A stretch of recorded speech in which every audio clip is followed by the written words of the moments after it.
morning students, welcome back to the class. Students, in our previous class we started with the new chapter, that is dual nature of matter and radiation, and today we are going to have the second lecture on that. In the first lecture we discussed about the photons, the quantum theory of photons, then the properties of photons and the various methods that are involved in the ejection of electron from the metal. So one of the methods, that is the photoelectric effect, we have to study in this chapter in detail. And before doing that, we are going to understand the meaning of work function, threshold frequency, threshold wavelength, etc. Because without these things, we will not be able to understand the photoelectric effect in detail. Okay, so let's see. This is suppose a metal, and in the metal there are free electrons. Free electrons means that these electrons are responsible for the conductivity of the metal, but these electrons are not free to escape from the surface of the metal. Means कि ये electrons free हैं, but ये electrons जो हैं free का मतलब ये नहीं है कि ये अपने से ही इजेक्ट होकर बाहर आ जाएंगे. No, they require some energy so that they can escape from the surface of the metal and come out. Because मैंने last time भी आपको बताया था, these electrons are bound to the metal with certain binding energy, and that binding energy is in negative. When we provide that much amount of positive energy to the electrons, they get free from the electrostatic force of attraction because of these atoms which are present inside the metal, and they become free to come out on the surface of the metal. क्या होता है कि ये जो electrons हैं, अगर ये बाहर आने की कोशिश करेंगे खुद से, तो जब ये बाहर आएंगे, ये सरफेस जो है, ये इलेक्ट्रॉन्स बाहर निकलने की वजह से सरफेस के ऊपर पॉजिटिव चार्ज डेवलप हो जाएगा, and that positive charge will pull back these electrons back to the surface, और ये वापस जो है वो आ जाएंगे सरफेस के ऊपर, और ये निकल नहीं पाएंगे unless and until you provide the energy that is required to liberate them from the electrostatic force of attraction. These electrons are not going to come out. यानी कि इनके ऊपर जो बाइंडिंग एनर्जी है, जब तक कि हम उसके बराबर की एनर्जी चाहे वो किसी भी मोड से हम प्रोवाइड करें, अगर हम हीट करते हैं तो we are providing energy in the form of heat, अगर हम उसको इल्यूमिनेट करते हैं with light, then we are providing the energy in the form of light. अगर हम उसको इलेक्ट्रिक फील्ड लगाते हैं तो हम इलेक्ट्रिक फील्ड की फॉर्म में एनर्जी दे रहे हैं. अगर सेकेंडरी एमिशन लगाते हैं तो हम लोग उसमें काइनेटिक, हाईली काइनेटिक एनर्जी के वो जो इलेक्ट्रॉन्स है वो यूज कर रहे हैं. सो हम लोग डिस्कस कर रहे हैं कि what is work function. Work function क्या है? एटलीस्ट जिस बाइंडिंग एनर्जी से ये इलेक्ट्रॉन्स इस एटम में बाउंड हैं, सरफेस के ऊपर बाउंड हैं, और ये सरफेस को छोड़ नहीं सकते, उतनी एनर्जी हमें एटलीस्ट इसको प्रोवाइड करनी पड़ेगी, ताकि ये इलेक्ट्रॉन्स जो हैं वो कहाँ से निकल के ये सरफेस के ऊपर आ सके. Suppose we are using here a light. हम यहाँ पर लाइट फोटो इलेक्ट्रिक इफेक्ट का इस्तेमाल कर रहे हैं. हम एक लाइट रेडिएशन यूज कर रहे हैं जिसमें हर फोटोन की एनर्जी h न्यू के बराबर है.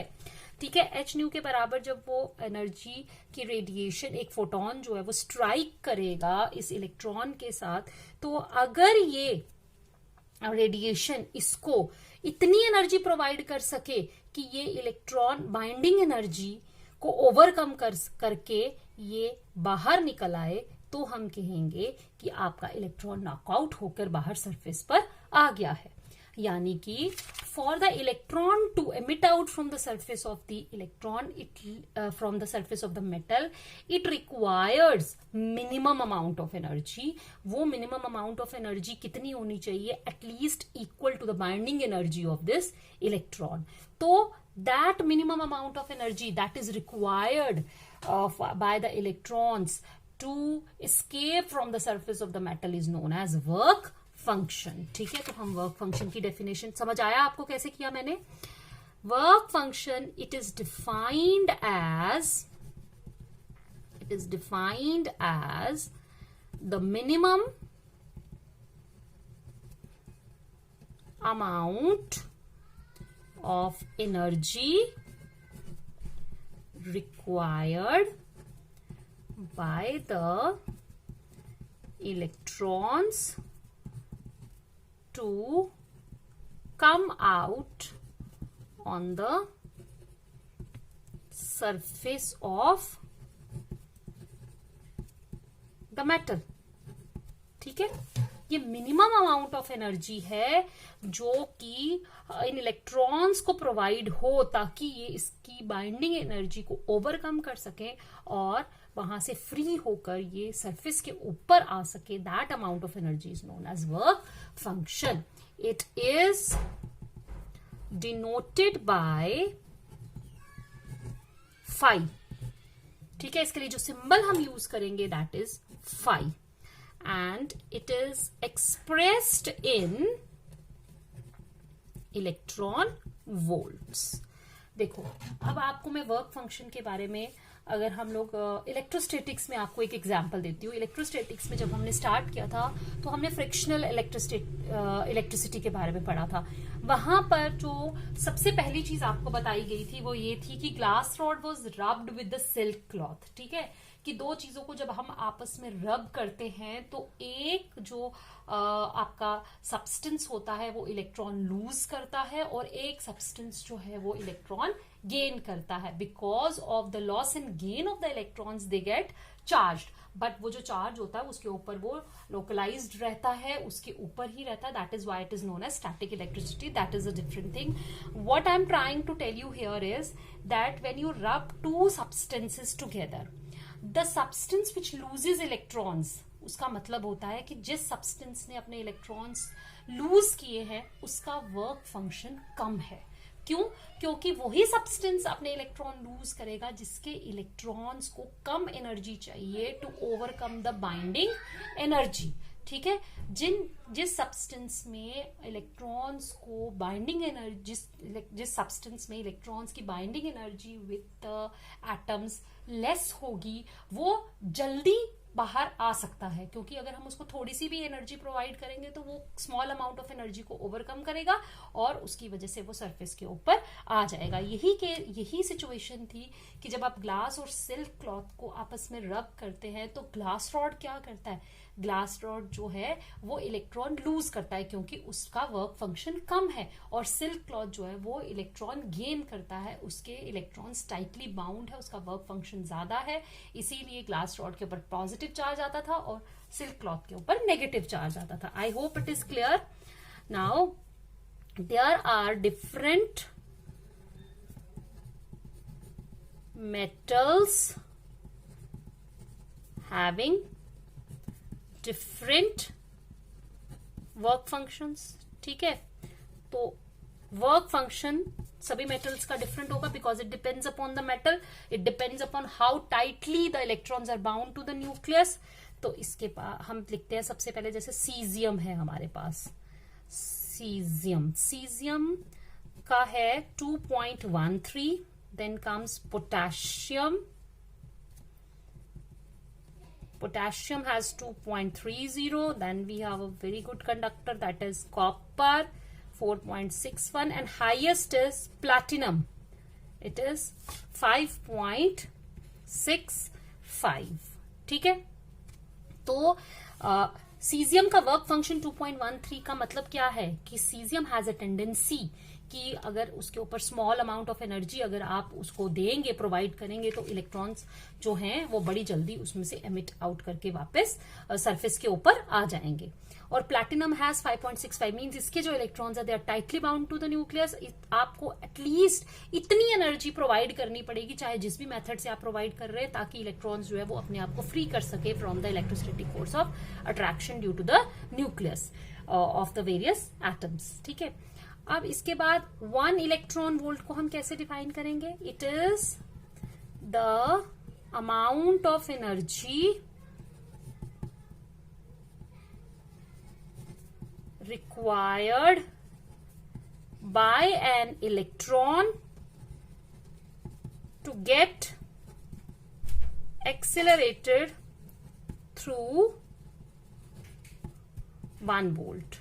ठीक है, तो इसको मैं एक्सप्रेस करती हूँ जूल्स में, क्योंकि हमें बाद में जरूरत पड़ेगी इसको कन्वर्ट करने की. That is 1.6 into 10⁻19 into 1 volt. तो यहाँ कूलम आएगा. तो आपके पास आंसर आया 1.6 into 10⁻19 joules, because coulomb into volt is equal to joules. So what is the conversion factor? That is 1 electron volt is equal to 1.6 into 10⁻19 joules. तो work function आपको समझ में आ गया कि वर्क फंक्शन क्या होता है. Work function is the minimum amount of energy required by the electrons to escape the surface of the metal. ठीक है, यहां से ये क्लियर हो गया. इसका मतलब है कि अगर आपके पास कोई रेडिएशन है, उसकी फ्रीक्वेंसी न्यू है और उसके पास एनर्जी कितनी है, H new. H new energy की रेडिएशन एक मेटल के ऊपर फॉल कर रही है, तो तब तक उसमें से इलेक्ट्रॉन एमिट नहीं होगा जब तक कि उस रेडिएशन की एनर्जी उसके वर्क फंक्शन से ज्यादा नहीं होगी. जब तक उसके वर्क फंक्शन से ज्यादा बराबर होगा या ज्यादा होगी. तो गारंटी कोई नहीं है, वो हम आगे करेंगे कि ऐसा कुछ नहीं है कि अगर हो तो इलेक्ट्रॉन एमिट आउट हो ही जाएगा. That we will discuss later on. Then comes threshold frequency. अब अगर एनर्जी है, if we have work function phi equal to किसके बराबर, एच, उसकी भी कुछ फ्रीक्वेंसी होगी, that is H nu naught. ठीक है, ये minimum amount of work and the frequency corresponding to the way function, this work function is called threshold frequency. ठीक है, if we have work function phi is equal to h nu naught, that is nu naught, that the frequency corresponding to the work function is called threshold frequency. ठीक है, अब मैं बताती हूं क्या करना हमने. For the photo electric effect to occur, ठीक है, मतलब जो एनर्जी है इंसिडेंट रेडिएशन की, energy E of the incident radiation E should be greater than और इक्वल टू वर्क फंक्शन. किसके बराबर, किससे ज्यादा या बराबर होनी चाहिए वर्क फंक्शन के. Now this is your H nu. ठीक है, यानी कि फ्रीक्वेंसी बड़ी होनी चाहिए किससे,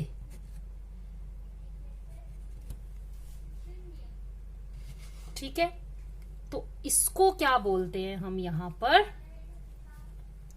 तो आपके पास आया कि आपका जो फ्रीक्वेंसी है, दिस फ्रीक्वेंसी एटलीस्ट वो ज्यादा ना हो तो इक्वल तो होनी चाहिए, और इसको हम नाम देते हैं, ये जो आएगा that will be equal to nu naught, that is threshold frequency. और ये किसके बराबर हो जाएगी, अब आप यहां पर लगाएंगे तो यही आएगा, phi will be equal to H nu naught. यानी कि जो आपका work function in terms of threshold frequency, it will be nu naught. And this is called the threshold frequency. So how can we now define threshold frequency? It is the, क्योंकि ये सबसे छोटी value frequency की जिसके लिए कि ये photo electric effect occur करेगा, for photo electric effect to occur, to happen, the minimum frequency required of an incident radiation is called, क्या कहते हैं उसको हम, threshold frequency. So what is threshold frequency? The minimum frequency of the incident radiation for which the photoelectric effect may occur. क्या हो? May occur, or the photoelectrons may come out on the surface of the metal is known as threshold frequency. तो अगर आपकी incident radiation की frequency threshold frequency से कम है तो electron emit out नहीं होगा. सबसे छोटी वैल्यू फ्रीक्वेंसी की जिसके लिए की फोटो इलेक्ट्रिक इफेक्ट में हैपन में अकर, उस फ्रीक्वेंसी को हम कहते हैं threshold frequency. Now let's start. The next topic is threshold wavelength. Okay, जैसे कि हमारे पास थ्रेशोल्ड फ्रीक्वेंसी होती है मिनिमम फ्रीक्वेंसी, वैसे ही हमारे पास थ्रेशोल्ड वेवलेंथ भी होती है, लेकिन वेवलेंथ मिनिमम नहीं मैक्सिमम होती है. ठीक है, तो उसके लिए हम लिखेंगे फॉर द फोटो, सेम वैसे ही स्टार्ट करेंगे, इलेक्ट्रिक इफेक्ट टू हैपन क्या होना चाहिए? E should be same greater than और इक्वल टू 5. ठीक है, E क्या हुई? Energy of a single photon. हम यहां पर इसको एनर्जी ऑफ रेडिएशन भी बोलते हैं, एनर्जी ऑफ सिंगल फोटोन भी, क्योंकि E is equal to H nu जो है that is energy which is associated with one photon. तो आपके पास आ गया H nu should be greater than 5. अब मैं इसको यहां पर किस फॉर्म में लिखूंगी? लैम्डा की फॉर्म में. तो nu is equal to C upon lambda, सबको पता. ठीक है, तो मेरे पास यहां से आएगा lambda should be less than और equal to H C upon 5. कैसे? देखो, यहां से एच सी अपॉन 5 इसके नीचे आ जाएगा, लैम्डा इधर चला जाएगा. Lambda is this quantity H C upon 5 is greater than lambda, तो मैंने लिख दिया लैम्डा लेस देन और equal to H C upon 5. This much of mathematics I assume that you people know. अब लैम्डा जो है for the photo electric effect to occur, lambda या तो बराबर हो एच सी अपॉन 5 के, या इससे क्या हो? कम, या कम हो या बराबर हो. So what is the maximum limit? ये मैक्सिमम लिमिट क्या होगी? जब ये इक्वल होगा, क्योंकि जब ये इक्वल नहीं होगा तो ये आपकी वैल्यू क्या हो जाएगी? यानी इसकी मैक्सिमम लिमिट क्या होगी कि अगर आप स्टार्ट करते हैं मिनिमम से इसकी मैक्सिमम लिमिट होगी जब तक ये दोनों बराबर हो जाएंगे. अगर ये बड़ा हो जाएगा तो आपका फोटो इलेक्ट्रिक इफेक्ट हैपन नहीं करेगा, अकर नहीं करेगा, बिकॉज ये अकर तभी करता है जब लैम्डा इज लेस देन और equal to H C upon 5. तो व्हाट इज द लैम्डा की maximum value for the photo electric effect to occur, for the photoelectric effect to happen, yani for the electrons to eject out from the surface of the metal. Lambda maximum. कम के लिए भी हो जाएगा, because lambda की जो primitive value है वो क्या है? या तो कम होनी चाहिए या उसके बराबर होनी चाहिए. जैसे ही वो बड़ी होगी वो आपका फोटो इलेक्ट्रिक इफेक्ट नहीं हमें देखने को मिलेगा. ठीक है, इस लैम्डा मैक्सिमम को हम बोलेंगे threshold wavelength and it is equal to H C upon 5. और हम कह सकते हैं कि आपका जो वर्क फंक्शन है इन टर्म्स ऑफ क्या आएगा? Threshold wavelength, it is H C upon lambda naught. So how can we define now threshold wavelength? I hope it is clear. It is defined as the maximum value of the wavelength of the incident radiation so that the electron may come out on the surface of metal. ठीक है, ये आ गया हमारे पास threshold wavelength. तीनों चीजें अब आपको clear होगी. What is work function, what is threshold frequency and what is threshold wavelength. ये तीनों चीजों की डेफिनेशन एग्जाम्स में बहुत बार पूछी जा चुकी है, बहुत बार पूछी जाती है. तो आप लोग इन चीजों को अच्छे से समझ लीजिएगा, तभी हम आगे का जो चैप्टर में जो चीजें आने वाली हैं वो हम अच्छे से कर पाएंगे, तभी मजा आता है पढ़ने में. Now Einstein's theory of photo electric effect. तो फोटो इलेक्ट्रिक इफेक्ट की डिस्कवरी तो हर्ट्स ने की थी when he was doing the experiments. जब उन्होंने एक्सपेरिमेंट किया था, जब वो इलेक्ट्रोमैग्नेटिक वेव्स के साथ एक्सपेरिमेंट कर रहे थे, तो उसमें उन्होंने देखा था कि ये जो फोटो इलेक्ट्रिक इफेक्ट का उन्होंने वहां पर सबसे पहले नोट किया। ठीक है, हर्ट्स ने उस समय डिस्कवर कर लिया था, लेकिन उसके बाद में बहुत सारे एक्सपेरिमेंट्स हुए जिससे कि फिर इस चीज को, फोटो इलेक्ट्रिक इफेक्ट को लेनार्ड एंड हॉलवॉक्स ने फिर एक्सपेरिमेंट किया था। उन्होंने एक्सपेरिमेंटली इसको प्रूव किया और फिर 1905 में आइंस्टाइन ने on the basis of Planck's quantum theory इसको पूरा एक्सप्लेन कर दिया। बिकॉज क्लासिकल वेव थ्योरी के अकॉर्डिंगली हम फोटो इलेक्ट्रिक इफेक्ट को एक्सप्लेन नहीं कर पा रहे थे, इसीलिए क्वांटम थ्योरी के अकॉर्डिंगली आइंस्टाइन ने ये जो फोटो इलेक्ट्रिक इफेक्ट है इसको पूरा एक्सप्लेन किया, पूरा बताया, और on the basis of that उन्होंने एक इक्वेशन निकाली which is photo electric equation. और हम उस फोटो इलेक्ट्रिक इक्वेशन के बेसिस पर हम जितने भी लॉज हैं फोटो इलेक्ट्रिक एमिशन के उनको आसानी से एक्सप्लेन कर सकते हैं। जबकि क्लासिकल थ्योरी के हिसाब से हम लोग laws of photo electric emission को एक्सप्लेन नहीं कर पाए थे। That was the failure of the classical theory on the photo electric effect. So that's why Einstein ने इसको क्वांटम थ्योरी के अकॉर्डिंगली अच्छे से एक्सप्लेन किया। और हम देखेंगे कैसे, कौन से पॉइंट्स थे जो आइंस्टाइन ने इसमें हमें बताए थे, जिसकी हेल्प से आइंस्टाइन ने फिर फोटो इलेक्ट्रिक इक्वेशन निकाली थी। और वो फोटो इलेक्ट्रिक इक्वेशन के लिए आइंस्टाइन को नोबेल प्राइज भी मिला था। और उस इक्वेशन के बेसिस पे आप देखेंगे कैसे कि एक इक्वेशन जो है वो सारी चीजों को एक्सप्लेन कर देगी। Threshold frequency, threshold wavelength, everything, वो आप अभी पढ़ते हैं हम लोग। 1905 Einstein explain photo electric effect on the basis of Planck's quantum theory. Planck's quantum theory मैंने आपको अच्छे से पिछले लेक्चर में बताई थी कि according to the Planck's quantum theory एक जो रेडिएशन है that acts as a particle, as a quantum, and what is a quantum? It is a bundle of energy. Quantum जो है जब वो चलता है तो वो पार्टिकल नेचर को फॉलो करता है, लेकिन जो एनर्जी उसके अंदर पैक्ड है that is in the form of wave. ठीक है, तो the energy of each photon is h nu, where h is a Planck's constant and mu is the frequency of light. देखो यहाँ पर the energy of each photon is nu, यानी energy क्या, जो energy उस पैकेट के अंदर बंद है। जब वो पैकेट है तो वो पार्टिकल है, जब उस पैकेट के अंदर एनर्जी है that is equal to h into nu. Nu is the frequency किसकी, उस लाइट रेडिएशन की जो उस पैकेट के अंदर बंद है। और आपको पता है कि जो चीज फ्रीक्वेंसी जिसके साथ होती है वो क्या होती है, वेव। तो wave and particle nature both जो है वो इसमें प्लैंक्स क्वांटम थ्योरी से एक्सप्लेन होता है।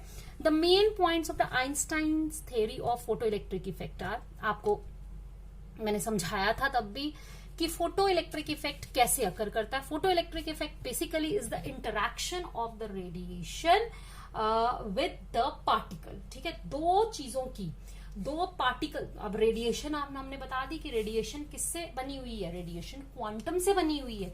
और क्वांटम को हम यहाँ पर क्या ले रहे हैं, क्वांटम को पार्टिकल ले रहे हैं। तो आइंस्टाइन ने बताया कि जब भी फोटो इलेक्ट्रिक इफेक्ट होता है, यानी कि जब भी किसी सरफेस के ऊपर लाइट रेडिएशन फॉल करती है, दैट रेडिएशन हैज क्वांटम। ठीक है, वो क्वांटम बिहेव करता है as a particle, then that particle interacts with the another particle of the metal and that particle is called electron. So there is an interaction of the two particle, one is the quantum and the other is the, एक है photon, quantum क्या है photon, और दूसरा क्या है हमारा electron. इन दोनों की क्या होती है, इंटरैक्शन होती है, कोलिजन होता है। During that collision electron energy gain करता है and because of that energy it may come out on the surface of the metal. ठीक है, अब सेकेंड पॉइंट उसने बताया था आइंस्टाइन ने, the free electrons are bound. ये भी मैंने अभी एक्सप्लेन किया था कि the free electrons are bound with in the metal due to the restraining forces on the surface. कुछ फोर्सेज होती हैं जो उनको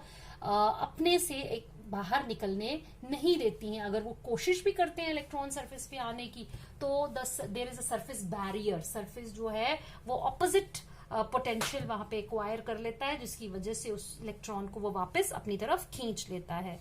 now the electron requires some minimum energy.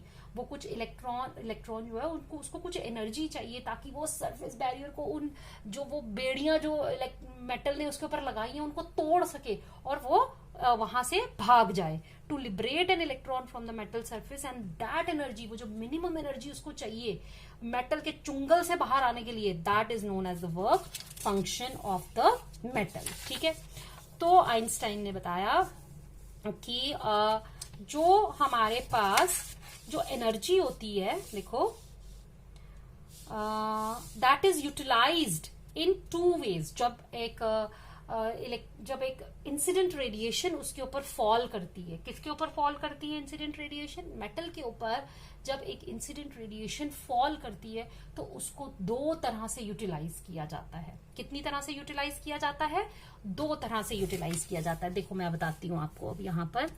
For example हमारे पास यहाँ पर क्या है, हमारे पास यहाँ पर एक मेटल है, ठीक है, इसके अंदर इलेक्ट्रॉन्स है। अब क्या हुआ कि इसके ऊपर incident radiation I having energy h nu। अब h nu एनर्जी जो है, अगर ये एनर्जी, ठीक है, अगर ये एनर्जी हमारी वर्क फंक्शन से ज्यादा हुई, किससे ज्यादा हुई? वर्क फंक्शन से ज्यादा हुई, तो अब देखो जो इंसिडेंट रेडिएशन इसके ऊपर फॉल करेगी, जो उसकी एनर्जी होगी, बेसिकली वो दो तरह से यूज होगी। कैसे यूज होगी? सबसे पहले तो इसमें से हमें वो एनर्जी चाहिए जो मिनिमम रिक्वायर्ड है इन इलेक्ट्रॉन्स को इस मेटल की बेड़ियों से छुड़ाने के लिए, and that is known as work function. अब एक तो आ गई हमारे पास वर्क फंक्शन। अब क्या हुआ? कुछ अमाउंट ऑफ एनर्जी बच गई। कुछ अमाउंट ऑफ एनर्जी जो बच गई वो क्या होगी? वो जो इलेक्ट्रॉन्स बाहर आएंगे, अगर तो देखो यहां पर एक कंडीशन ऐसी भी है कि सारी की सारी, यहाँ ये जो सिचुएशन हम लेकर चल रहे हैं, that situation is an ideal situation. कब? जब मैं ये कह रही हूं कि आपके पास एक लाइट है, वो फॉल कर रही है having energy equal to E, और उसका एक हिस्सा जो है वो इलेक्ट्रॉन्स यूटिलाइज करते हैं अपने आप को वर्क फंक्शन प्रोवाइड कराने के लिए, यानी कि वो वहां से उतनी एनर्जी उस रेडिएशन में से ले लेते हैं, एब्जॉर्ब कर लेते हैं जितनी उनको चाहिए मेटल से फ्री होने के लिए और सरफेस पे आने के लिए। अब जो बाकी एनर्जी बच जाएगी वो इलेक्ट्रॉन्स यूज करेंगे as a kinetic energy. But जब मैंने ये बोला कि total radiation is divided into two parts only, one is the work function and second is the kinetic energy, that is the most ideal situation. क्योंकि हम भूल जाते हैं यहाँ पर, ये चीज को हम इग्नोर करते हैं कि कुछ पार्ट एनर्जी का वेस्ट भी होता है जब इलेक्ट्रॉन्स और फोटॉन्स की इंटरेक्शन होती है, क्योंकि जब उनकी कोलिजन होती है तो यहाँ पर इलेक्ट्रॉन जरूरी नहीं है कि सारी की सारी एनर्जी जो है वो दो ही पार्ट्स में डिवाइड करेंगे। Some part of the energy is divided, some part of the energy is used up during the collisions also, some part of the energy is used, some part of the energy is wasted। Electrons जो है वो अपनी मर्जी से यहाँ पर चलते हैं, it is a matter of chance. यहाँ पर जरूरी नहीं है कि इलेक्ट्रॉन जो है वो इतना, क्योंकि बहुत सारे इलेक्ट्रॉन्स हैं कि इलेक्ट्रॉन्स ने जितनी एनर्जी आई उसमें से अपना वर्क फंक्शन लिया और बाकी के जो है वो काइनेटिक एनर्जी में कन्वर्ट कर दी। नो, मोस्ट आइडियल सिचुएशन में ऐसा होता है कि वो अपनी वर्क फंक्शन के बाद कोई चीज वेस्ट, कोई एनर्जी का पार्ट वेस्ट नहीं करता और बाकी की जो एनर्जी है वो किसको दे देता है? वो काइनेटिक एनर्जी को काइनेटिक एनर्जी की फॉर्म में वो ले लेता है।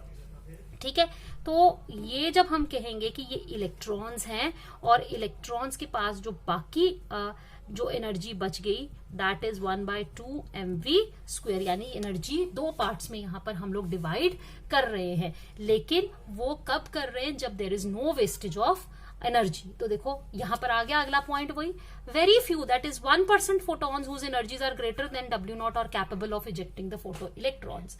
देखो बहुत, यहाँ पर आपके पास रेडिएशन आई, ठीक है, अगर रेडिएशन आ रही है तो उसमें फोटॉन्स है, हर फोटॉन की एनर्जी जो है वो h nu है, और अगर वो h nu जो एनर्जी है that is more than the work function, तो ऐसा होना चाहिए कि जितने फोटॉन्स उसके ऊपर आ रहे हैं उतनी ही क्या होने चाहिए? इलेक्ट्रॉन्स भी एमिट आउट होने चाहिए, लेकिन ऐसा नहीं होता। बहुत सारी रेडिएशन फॉल करती है, बहुत सारे फोटॉन्स फॉल करते हैं, लेकिन very few, that is less then 1% of the photons whose energies are greater than W0 are capable of ejecting the photo electrons। उसका रीजन यही होता है कि इलेक्ट्रॉन्स के पास एनर्जी तो फोटॉन्स के पास एनर्जी तो होती है, लेकिन वो एनर्जी को क्या करते हैं, वेस्ट करते हैं, वो वेस्ट कर देते हैं, तो इलेक्ट्रॉन्स को वर्क फंक्शन ही नहीं मिलता, जिसकी वजह से वो सरफेस पर नहीं आते। तो इस सिचुएशन को समझाने के लिए मैं यूज करती हूँ, देखो फॉर एग्जाम्पल हमारे पास एक रेडिएशन है, उसमें 6 इलेक्ट्रॉन वोल्ट की रेडिएशन इस पे आ रही है, ठीक है। तो वर्क फंक्शन ले लिया मैंने, वर्क फंक्शन है सपोज 2 इलेक्ट्रॉन वोल्ट इसमें, ठीक है। अब इसने वेस्ट करना है कुछ, और बाकी जो है वो किस फॉर्म में दे देना है इसने, काइनेटिक एनर्जी की फॉर्म में। 6, ये तो फिक्स्ड है कि 6 इलेक्ट्रॉन वोल्ट ही आ रही है, यहां मैंने ले लिया 6, ये तो आपका फिक्स्ड रहेगा 2। इसने क्या किया कि 2 वेस्ट कर दी, तो काइनेटिक एनर्जी कितनी हो गई, 2 आ गई हमारे पास। अब फिर से ये तो फिक्स ही है, अब इसने क्या किया, इसने 3 वेस्ट कर दी, तो काइनेटिक एनर्जी कितनी आई, 1। अब इसके पास 6 आया, इसने 2 तो ये है, ठीक है। अब इसने वेस्ट कितनी करती, 4, तो बताओ काइनेटिक एनर्जी कितनी होगी, 0। कितनी होगी, 0। एक सिचुएशन हमारे पास आती है कि 6, 2 और उस समय इसने वेस्ट कितनी की, 0, और काइनेटिक एनर्जी जो निकली वो कितनी आई, 4। यानी कि total energy is fixed, work function is fixed. अब कुछ इलेक्ट्रॉन्स जो हैं वो कोलिजन में, धक्का मुक्की में एक दूसरे को इम्पार्ट करने में वो एनर्जी को वेस्ट कर देंगे। तो in according to the law of conservation of energy, जितनी एनर्जी आप प्रोवाइड करते हो that is must be equal to the energy distributed in all the processes. आपने अगर 6 इलेक्ट्रॉन वोल्ट आई है, तो जितने भी यहाँ पर ये चीजें फिनोमेना हो रहे हैं, जैसे वर्क फंक्शन है, वेस्ट है, काइनेटिक, तो ये एनर्जी इसके बराबर होनी चाहिए।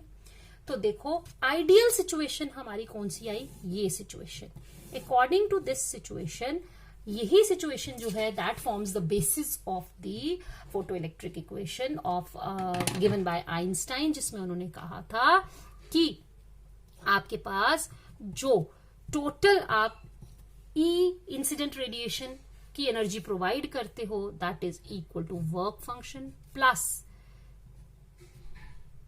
Maximum kinetic energy. देखो इन सभी सिचुएशंस में देखो किसके पास काइनेटिक एनर्जी मैक्सिमम आई है, इसके पास। तो कब हम कहेंगे according to the law, this is according to the law of conservation, according to the law of conservation, यहां पर हम नहीं कह सकते कि 6 इज इक्वल टू 2 प्लस 2, क्योंकि जो 2 वेस्ट हुई उसका कोई अकाउंट ही नहीं है। तो जब हम ये इक्वेशन लिखते हैं, this is for a situation having no collisions, मतलब यहां पर कोई वेस्टेज, कोलिजन्स में कोई वेस्टेज नहीं हुई है। तो according to the law of conservation हमारे पास आ जाएगा, यहां से देखो h nu not plus kinetic energy maximum, ठीक है। तो काइनेटिक एनर्जी मैक्सिमम किसके बराबर आएगी, h nu minus h nu not. इसको मैं लिखूंगी mv मैक्सिमम का square is equal to, and this equation is what we call as Einstein's photo electric equation, ठीक है। I hope it is clear कि कैसे ये इक्वेशन बनी थी, कैसे ये इक्वेशन आई है कि इलेक्ट्रॉन्स तो एनर्जी तो फॉल कर रही है, लेकिन जरूरी नहीं है कि इलेक्ट्रॉन्स जो है वो बाहर आए। इलेक्ट्रॉन्स तभी बाहर आएंगे कि जब वो वर्क फंक्शन के अपनी जो एनर्जी वो लेकर आ रहे हैं, वो जो फोटॉन्स एनर्जी लेकर आ रहे हैं, जो एनर्जी उनके ऊपर फॉल कर रही है, वो उसमें एटलीस्ट अपना वर्क फंक्शन पहले लेकर कुछ पार्ट जो है वो वेस्ट करे, और उसके बाद अगर कुछ बचता है तो वो काइनेटिक एनर्जी की फॉर्म में आएगा। अगर नहीं बचता है then the electrons will just come out on the surface of the metal. For example, अगर इंसिडेंट रेडिएशन सिर्फ इतनी ही है कि वो वर्क फंक्शन ही प्रोवाइड कर रही है, तो इलेक्ट्रॉन्स अगर नहीं भी वेस्ट करते तो भी उनके पास काइनेटिक एनर्जी नहीं होगी। और अगर इंसिडेंट रेडिएशन की एनर्जी जो है वो वर्क फंक्शन से ज्यादा है और वेस्टेज जो है वो बिल्कुल जीरो है, वो वेस्ट नहीं करते हैं, then according to the law of conservation of energy, तो जो बाकी बच जाएगी एनर्जी यानी incident minus work function, that will be equal to the maximum kinetic energy that the electrons will carry with them after getting out on the surface of the metal, यानी कि जब वो मेटल के ऊपर आ जाएंगे तो उनके पास ये एनर्जी भी होगी which is called as the maximum kinetic energy of these photoelectric electrons. ठीक है, उसके बाद में अब मैं आपको सिंपल, अभी तक हमने जो इक्वेशंस की हैं वो बताती हूँ कि आपके पास आया ये निकल गया आपके पास E is equal to H nu not plus क्या था, मैक्सिमम काइनेटिक एनर्जी. ठीक है, और यू कैन से कि kinetic energy maximum is equal to H nu minus h nu not. This is the equation which we get. ठीक है, अब we will plot the graphs. सबसे पहले मैंने ग्राफ प्लॉट करना है किसके बीच में. ग्राफ के क्वेश्चंस बहुत सारे इसमें पूछे जाते हैं. ठीक है, suppose this is frequency and this is my kinetic energy maximum. तो अगर आप इस इक्वेशन को ध्यान से देखिए और इसको कंपेयर करिए, comparing it with the equation of a straight line,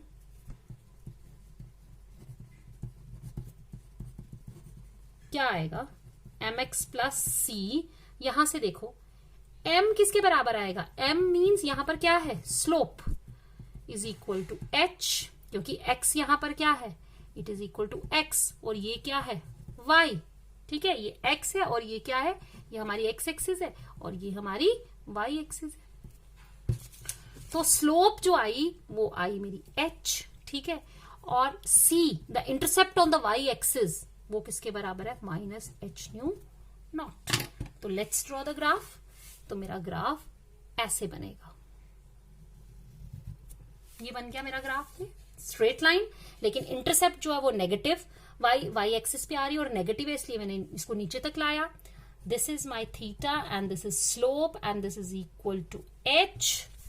ठीक है, यहां पर sorry theta and slope is equal to, slope is tangent theta, it is equal to h, and what is the intercept on the, that is c equal to minus h upon nu naught. कई बार आपको ये graph पूछा भी जाता है.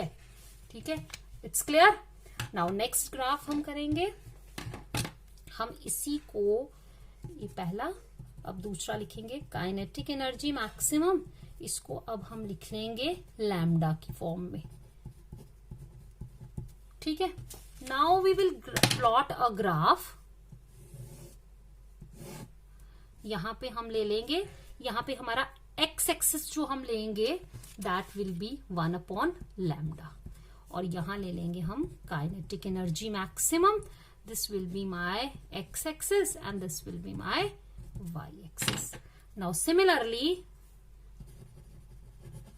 comparing it with equation of straight line y is equal to mx plus c. तो देखो यहां पर आपका m यानी कि स्लोप किसके बराबर आई, ये तो x है. ठीक है, तो स्लोप क्या हो जाएगी, क्योंकि 1 अपॉन लैम्डा इज x, तो पीछे क्या बच गया, hc. And what is your c, that is intercept on the y axis. ये पूरा का पूरा c है, तो c is equal to minus h C upon lambda not. तो मेरा ग्राफ वैसा ही बनेगा, लेकिन यहां पर थीटा और स्लोप मेरी जो आएगी that will be h c, और ये जो चीज मेरी c आएगी that is minus h C upon lambda not. ठीक है, दोनों ग्राफ को ध्यान से देखो. ये फ्रीक्वेंसी के बीच में था, ये एक पर्टिकुलर फ्रीक्वेंसी है जिसके इस side there is no kinetic energy. Kinetic energy is 0. क्यों, क्योंकि ये वो फ्रीक्वेंसी है which is called as a threshold frequency. इस फ्रीक्वेंसी से अगर इंसिडेंट रेडिएशन की फ्रीक्वेंसी कम होगी तो कोई फोटो इलेक्ट्रॉन ही नहीं होगा, तो काइनेटिक एनर्जी कहां से उसके साथ एसोसिएटेड होगी? कोई फोटो इलेक्ट्रॉन एमिट ही नहीं होगा, फोटो इलेक्ट्रिक एमिशन पॉसिबल ही नहीं होगी, तो हमारे पास कोई भी काइनेटिक एनर्जी नहीं आएगी। ये ग्राफ यहां से इसलिए स्टार्ट हुआ क्योंकि there is a minimum frequency after which the photo electrons are emitted out. ठीक है, यहां पर देखो, यहां पर भी, यहां पर 1 लैम्डा की ये जो वैल्यू, यहां पर 1 लैम्डा की इस वैल्यू से पहले कोई फोटो इलेक्ट्रॉन एमिट नहीं होगा, 1 लैम्डा की इस वैल्यू के बाद फोटो इलेक्ट्रॉन्स एमिट होंगे, इसलिए ये ग्राफ यहां से स्टार्ट हुआ है। 1 लैम्डा के बाद मतलब कि लैम्डा से पहले, 1 लैम्डा के बाद यानी कि लैम्डा से पहले, तो ये आ जाएगा आपका, ये जो वैल्यू है दिस इज 1 लैम्डा नॉट।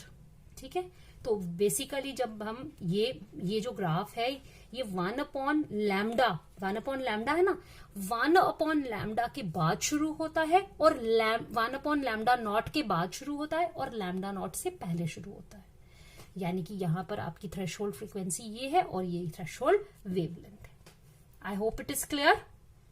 ठीक है, यहां पर photo electric emission will start after mu greater than mu not. ठीक है, और यहां photo electric emission will start for lambda less than lambda not. This is all what I had for you today. तो next lecture में बच्चे हम experimental verification of photo electric effect करेंगे। तब तक के लिए good bye, stay home, stay safe.